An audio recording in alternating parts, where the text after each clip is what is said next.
Мандрика Илья, команда ЛСР.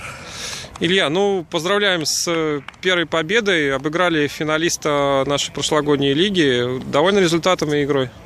Ну, конечно, первая победа. Знаю, что команда сильная, как настраивались, играли от обороны, как получится.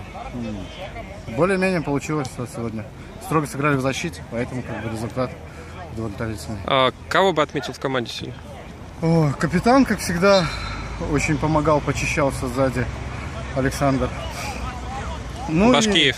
Башкеев, да. Ну и автор победного гола Сергей молодец. Вышел на замену, забил. Обидно еще, у нас травму получил наш основной защитник. Может, до конца сезона, скорее всего, выбыл. Будет тяжеловато. Сегодня получил травму? Да, вот. А что у него? Серушкин. Ну, неприятный стык в первом тайме. Поэтому получилось так.